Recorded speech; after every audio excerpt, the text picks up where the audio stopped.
Hello, everybody. This is part 6 of our series with Dr. Elnasser. Last part, we stopped. We talked about the arbitrary um, relationship between signifier and signified according to de Saussure, and it was a ramificational issue while we were talking about Émilie Durkheim and the Western perspective or the Western modern philosophy on the origins of religion. Welcome, sir. Again, welcome back, and Yes, welcome. and you can continue your. Okay, so what I don't want to stay a lot around what we already have discussed before. In part 5. Here, the yellow thing is the one which I should resume with whatever I have discussed before in the last part of the lecture. That all religions, independent of their cognitive content, are true for Durkheim and for this paradigm of the Universal Church's thesis, because they represent for them the force of society on the individual, and this force is real. Yeah, so when you find someone having this perspective, discussing with you, and he tells you every religion is true, you should understand that this is not, it's not really a compliment.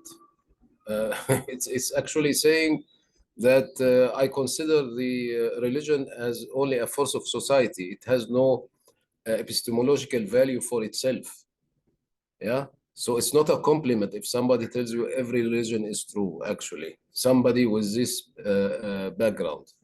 So we'll go now to show why this, what are the critical problems in Durkheim's sociological explanation of religion. Yeah. Of course, the methodology itself of Durkheim and all this positivist, it's actually, this is a positivistic social Darwinism approach, yeah, in which there is something happening in society, in which some societies are less developed and other societies are more developed. There is evolution from the less to the more. And of course, if you say that the lesser developed society has developed a religion, then the more developed society and the more developed society has developed another religion. Then the first religion comes out of the second religion comes out of this first religion, and it's a pure evolution of social social happenings, let us say. Now, when we say it is pseudo-scientific, now we remind ourselves of Karl Popper. Of course, how are experiments defined? How did this guy even define his experiments? Actually, Durkheim avoided the study of world religions altogether. What he did, he went to a tribe, I think in Australia or something like this, and studied them for some time. And then he generalized for all religions. He deliberately didn't go into studying world religions. So there is nothing like, for example, an experimental study of how people perceive Christianity or Islam or this and that. He just went and generalized from whatever he found there in this tribe, generalize this idea. Now we ask ourselves, suppose, where is here the falsification procedure? Where are the boundaries of the model? It's not sufficient, as we know, that you go with a finite number of experiments, which he did on the tribe, that you can generalize like this. There are also so as a first very big blow is that it's not something which you can falsify what he's claiming. Yeah, he's claiming that Islam and Christianity and these big religions come from the first primitive religions in the tribes, where In the beginning, every thing happening in nature was supernatural. There was a God for everything, and then with time they developed the idea that there is only one God. So there is first of all, he didn't really study the big religions, and second, how can I falsify this idea? How can I? Where is the falsification procedure? Then there are vague and imprecise definitions altogether. For example, if you consider religion to be a force of society, then logics and math can also be religion. Yeah, so syllogism of Aristotle are also sacred rules of thought. Actually, they said this exactly. Yeah, and one of, I think the one who, I forgot his name, the one because according to Aristotle, the syllogism or analogy it's part of the logic, which is the base of philosophy. Yeah, and philosophy at that time and religion were going together, and even the guy who I don't remember his name, but this is a very famous story. The guy who discovered the irrational numbers.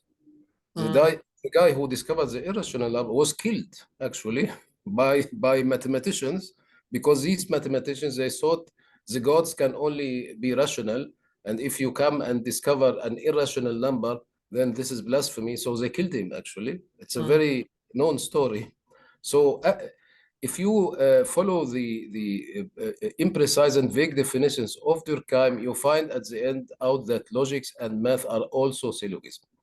Now, the really counterintuitive and irrational truth concept, where you say every religion is right just because, and everything is right just because there is a society which has enforced this to you. It's very naive. It's really it's naive also, and it's also you find this reflection also in theories about language. We were speaking last time about de Saussure. De Saussure came and he started also this direction because he was a friend of, okay, it's not because, but they knew each other, so they influenced each other. Yeah, Freud and Durkheim and de Saussure, they knew each other, they influenced each other. There was at that time also this boom of evolution. We can explain everything in terms of evolution. So here also you find the same. So you find this same concept, absurd concept, that the society enforces language, enforces religion, enforces everything on the individual, which is amazing. Yeah? Now, social Darwinism, social Darwinism is actually something which is also the basis of all other. I mean, the negative side of social Darwinism is, of course, Nazism and colonialism and colonialism and all this. It was employed as actually an overhauled concept of evolution theory to conquer the Untermensch. So yeah, exactly. If all religions are equally true, rationality excluded. So if we say everything is true, we don't have rationality. There is no place for seeking truth if everything is true. Yeah, absolute relativism. So the question is what are primitive and what are complex societies? Why we say this is complex and this is primitive? There is here inconsistency. If everything is true, then a primitive society is like an advanced society. And I have to point out important thing that, for example, from the Bible or from the New Testament or in the Quran itself, that the prophets, peace be upon them, like Jesus or they were attacked by their societies. So the society in the we will come to this point, because all this, as you see here, it is methodological criticism. So they disregarded even the historical facts. Yeah. So from the methodology point of view, it is pseudoscientific because it doesn't have a falsification procedure. It uses vague or imprecise definitions. It is the concept of truth is counterintuitive. So this is why it is pseudoscientific. It is also social Darwinism because there is this idea of primitive and complex, but we can criticize this by saying what are primitive and what are complex societies if everything is right. Yeah. And then how is the evolution from totem? Totem is this deity of this tribe to Almighty Universal God explained without rationality, empirical observation and science. How is it, for example, just one guy was sitting and then he invented the idea of one God? So this is critics for the methodology itself. Yeah? Now we come to other points. As you mentioned, there is trivial empirical falsification of what he's saying through known facts about the origin and history of natural world religions, NRS, Judaism, Christianity, and Islam. First of all, we know that the origin is an individual, not a society.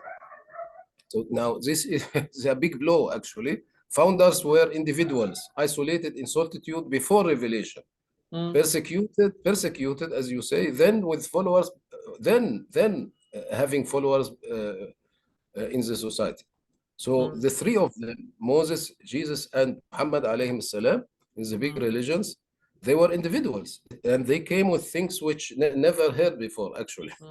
At least they were, even if one heard before of the idea of one God, it was not concretized that this God reveals himself. Yeah? But of course, the other side will argue that these founders don't exist. Yeah. You remember we discussed this some time ago. But we have to protect them, yeah, to protect their idea, and this is also more and more a clue that what they do is pseudoscientific. To protect your idea, you just ignore known facts. For example, they tried for a long until now. There is a big debate whether Moses and Jesus existed, alayhim salam. Of course, if they don't exist, then it is easier to say that Judaism and Christianity are forces in the society, not more. But with Islam, they have a big problem because they know now. First, they doubted the existence of Muhammad alayhi salam, but now they know he was there. So now they are trying. This explains also to you, Ahmed. I mean, you are seeing by yourself the colleagues in Islamic studies what they are doing. The non-Muslim colleagues, they are trying to say it was not Muhammad alone. It is maybe a committee, or maybe it was written before him, after him, whatever. Why? Because they want to save this basic assumption, false assumption, that religion comes out of society, only out of society. Now, of course, there is also, it's known that religious experience is individual religious experience is privileged, actually. All the religions say that if you want to do a good deed, you do it alone, between you and God. So they don't go to this ecstasy like Durkheim assumed. They don't go and they don't want you to do the good deed in a group. To the contrary, all three religions say that the religious experience is between you and God, actually. So this is also a defeat of what he is assuming, that it is only in the group. Yeah. Then there is also the question of social evolution. Even if we think social evolution explanation, how in social evolution we should see from many deity to the universal deity. Now this is also false for Judaism and Islam, at least. But up till now, we have people in India, they have different deities. They have in China, exactly. Also, but even it's against the facts, even. Yeah. For Judaism and Islam, there were totem-like gods in ancient Egypt as well as in Mecca. So in ancient Egypt, they were worshipping many gods, and in Mecca, so the Israeli community in Egypt, they were more primitive than Egyptians. Actually, you cannot say that the Israeli community in Egypt at the time of Moses alayhi salam was more advanced than the Egyptians. The Egyptians had already thousands of years of civilization. So there is not this concept of evolution from primitive. Who is here the primitive, and who is the more advanced? The Israelites here came with the allegedly more advanced idea of one God, although they were the more primitive society, which doesn't make sense. Yeah, and Arab tribes also. The Arab tribes were more primitive than Romans and Persians. Nobody can say that Arabs were more developed and more advanced than Romans and Persians. Actually, this yes, is they one didn't of the have educational institutions. They yeah, didn't exactly. So how come if you say that the concept of one God is more advanced, then this is then a primitive society came with the more advanced concept of one God? It is false. It's of course but it now destroys your we whole have Zah idea. How can said no, that if this is yeah, we don't please have go Moses, ahead. and the Jews were not in Egypt. Yeah. No, they are trying to dismantle this because it is fatal, assuming that the history is like we know it to be, like Quran says that they were really in Egypt and the Arabs were really in Mecca worshipping many deities. It will destroy Durkheim's idea of social pressure or social production, because how can the Arabs were primitive tribes. They came up with the brilliant idea of one God. Why didn't the Romans and Persians come with this idea? So But we it's have to be specific totally here because Arabs in Yemen, they had a civilization, but we are talking now about the Central Arabia. no the concept of one God. We are talking about a very specific thing. Durkheim, this evolution theory of religion tells you that the one deity is a development of the many deity. So the more advanced society, and they tell you that all the religion comes from society. So normally, the more advanced society must give you the more advanced concept of a God. In this case, for the Israelis and for the Arabs, this is falsified, because the Arabs were not, they were the more primitive between quote society, culturally speaking. In comparison to the North. The idea that if we say the idea of one God is more developed and it developed from many deities, then the Romans and Persians should come with this idea, not the Arabs. Exactly. And the same, the Egyptians should come with this idea, not the Israelis. Yeah. So you got me what I want to say? Yeah, and they may say that I think that the idea of unicity of God, of monotheism, that it was according to it was reached by the pharaohs. I don't remember which pharaohs. No, but this is aside Durkheim and this social Darwinism is actually saying very clearly that there were many gods, because the many gods they come from the natural versus the supernatural. Yeah. When they see water coming from heaven, these tribes, these primitive tribes, for Durkheim, they think there is a God which is crying or whatever. And with time, they know that it is only nature, it's not God.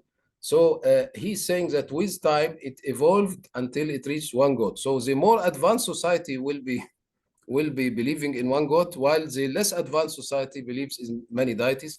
But as we see here, it is contradicted by the history of both Judaism. I remember, I got it. Akhenaton.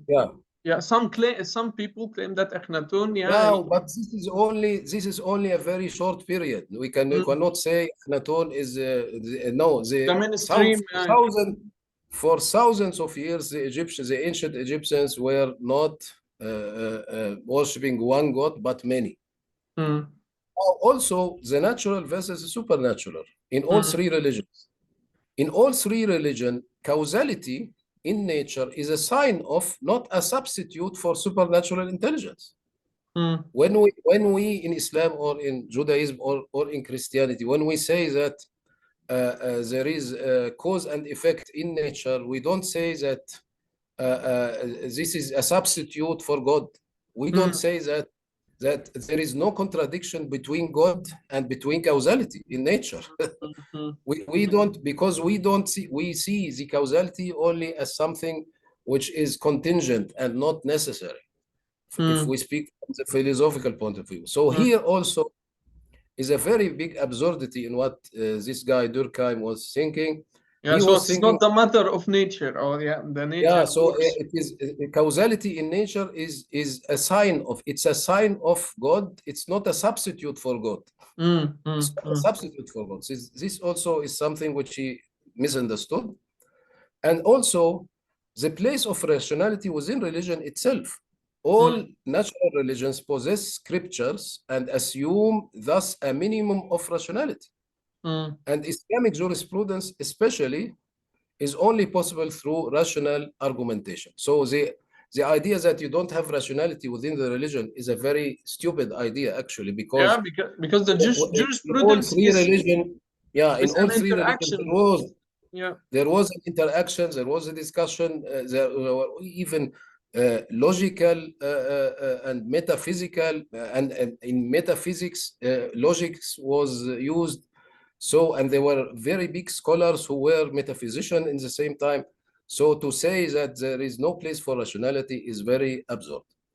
Now, okay, let us now just resume what we have seen in all the rest, the summary of our epistemological results, because I will come back to the question of Western theories about Islam. Now, this in this part of the lecture, Western theories about religion in general. But I will go deeper when in the second part, inshallah, when I speak about Western theories about Islam itself. Now, let us summarize everything. So we saw that there are many types of evidence, actually not very many. There is objective scientific evidence leading to mathematical knowledge. There is objective scientific evidence leading to empirical knowledge. And this is when I do full induction, complete induction. And there is objective scientific evidence leading to empirical belief. And this is the most thing I'm dealing about in any natural science, and even especially in physics. And even in mathematics. So what is science? As per Karl Popper, it's a large body of repeatable experiments. Science is a large body of repeatable experiments leading to an informed set of hypotheses, leading also to falsification methods for the hypothesis. So for him, there is no nature. There is nothing, there is no nature. There is only a model of nature. You cannot really intelligently say that physics, there is nature in physics. No, there is a model of nature. Physical laws are not what is happening in nature. They are only a model of it. It's a kind of approximation to understand. A rational approximation with the tools of mathematics. And a model has limits. Any model has limits. Some limits are fixed, others are flexible. Of course, when you say model, the model can be wrong. After some time, I can make an experiment. I can falsify one of the hypotheses, like what really happened. Like what happened with Newtonian physics. Between Newtonian physics, we don't have now Newtonian physics. We have now, we have it for big objects, yes, but we know that it is only a special case of quantum physics, of modern physics. Incapability in physics is a heuristic principle, means a practical principle, but in mathematics, it's a law. Like we had this discussion before, incapability and undecidability. I said incapability is a bigger concept. It applies to physics and to math. In math, it is called undecidability. And when we say a problem in math is undecidable, we have a proof. Therefore, it is a law. It is a law. It's not a heuristic principle. It's a law. Where that means that I have for it a proof. When I say this and this mathematical problem is undecidable, then I have a proof for it. Undecidability poses a problem for both math and physics. In math, if P is undecidable, then the question is, should we accept beliefs? Mm. Until then, math was strictly positivist. The whole Vienna circle plus Bertrand Russell, they really thought at the end we are going to either, as we saw with Rudolf Carnap, he thought that it can't be that science, that a problem remains unsolved for science. And we said, no, of course, if P is undecidable, then we will never solve it. Yeah, we'll never. So in that case, this poses a problem for math, because we then should accept beliefs. And I gave at that time an example where we discussed this, the continuum hypothesis. There are some people who say continuum hypothesis is right, and there are others who say it's wrong. And they build math. They have two models of math. A math with continuum hypothesis right, and a math with continuum hypothesis wrong. In computer science, it is the same.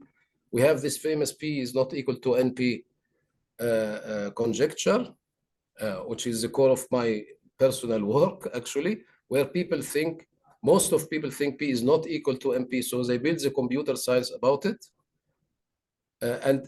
Now this question is not even undecidable. So no one knows. It's not even undecidable. They couldn't even say that P is not equal to B is undecidable. So it's still open. Some people believe this. Some people believe P is equal to NP, but they are in minority. So the undecidability poses for physics also a problem, that if math is undecidable, then physics is not only about reality. Because we use math to generate physical facts. And if math itself is not, is having problems, then whatever I perceive from nature, my model of nature will have also the same limits like the models of mathematics. Yeah, so more and more I'm getting farther and farther from reality. I cannot say that physics reflects reality. So now there is incapability. What is incapability? If you you haven't discussed this, but the deeper you go to the reason why this and this problem was undecidable, you find in logic that incapability is a language-related phenomenon. In physics, no single view of things is sufficient alone to describe nature. Like, for example, is an electron a body or a particle or a wave? Yeah. So you already, if you say an electron is a particle, you do another physics, physics other than if you say the electron is a wave. In reality, you must, in modern physics, sometimes combine both from the terminological point of view, from the ontological point of view, there is no single view of things. Yeah. So you can say that this is actually a language-related phenomenon. If I say it is a particle, it's not like if I say it is a wave. So this means that in physics, objectivity is a form of intersubjectivity. It is not related to things as they truly are. And here, this is a very important point, because it will come then when we discuss about Islam and about Aristotle, because here comes the influence of the Greek philosophers and Aristotle especially, because Aristotle always, his teaching goes around that there are essences of things. For everything, there is an essence. Yeah. Actually, duality in physics today shows us we cannot say there is one essence of things. There is no one essence of things. So it destroyed a little this idea of essence, and therefore we say objectivity. What we call objectivity in physics is actually a form of intersubjectivity. It's not related to things as they truly are, because what they truly are, we don't know and we'll never find out. Yeah, it's only a model in our brain. So this means that science and the philosophy of science develops. and it corrects itself. Yes, of course, of course. Yeah. It's a, So it's not a otherwise, okay. Otherwise, you cannot say that there is any development.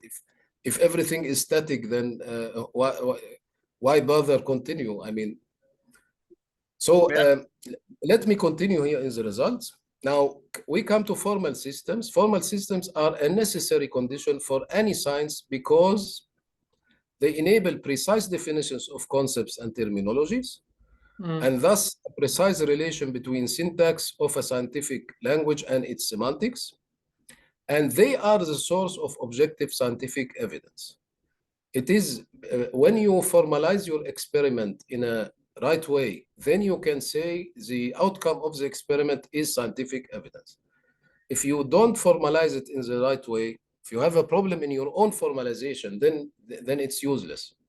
So one way to get the source of objective scientific evidence is the formal system which you do for your science. And they are programmable. Formal systems, the very nice thing is that they are programmable. Now, this is the link to our world now with computers and all this. Now, what are limitations of formal systems? Limitations of formal systems are also limitations of rationality, because rationality goes with symbolic computation. When I say rationality, I don't say something vague, actually. I'm saying the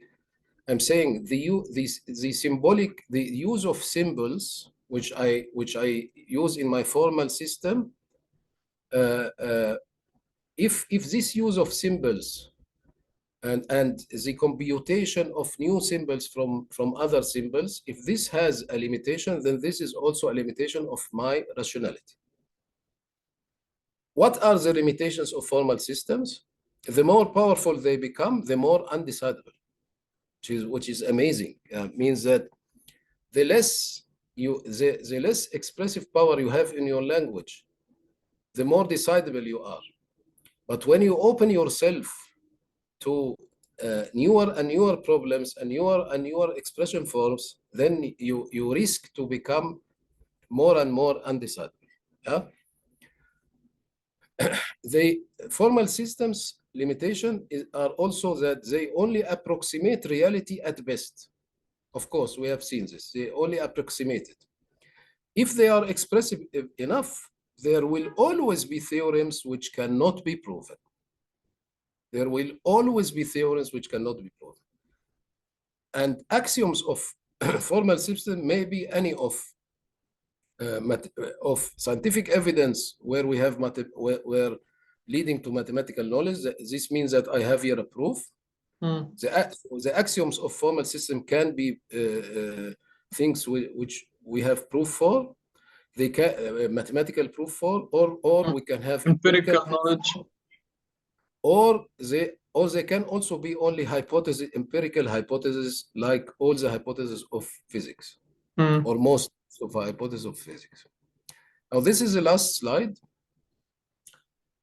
And this is very important. We are going to use it as a tool for the next part, inshallah, of the lecture. What makes a theory in any discipline scientifically acceptable? This is very important. First of all, it is a generalization of some phenomena of interest. If it is a theory, then it is a form of generalization. It is only a model of reality, not reality itself. If someone tells you this is reality, what we see is reality, then this is pseudo-scientific. This is not scientific. Then it is true relative. The third thing, it is true relative to a set of ontological and logical axioms, not in any absolute sense. When I say, for example, the quantum theory is true, it is true relative to a set of axioms. It is not true in the void. It is not true in any absolute sense. When I say the Newton laws are true, they are true not in an absolute sense. They are true in a very specific sense. They are related with macro objects, not with small objects. There is also, it has a clear falsification procedure, of course. It has a clear falsification procedure. This is the most important demarcation criteria. It is not contradicting objective scientific evidence of any sort.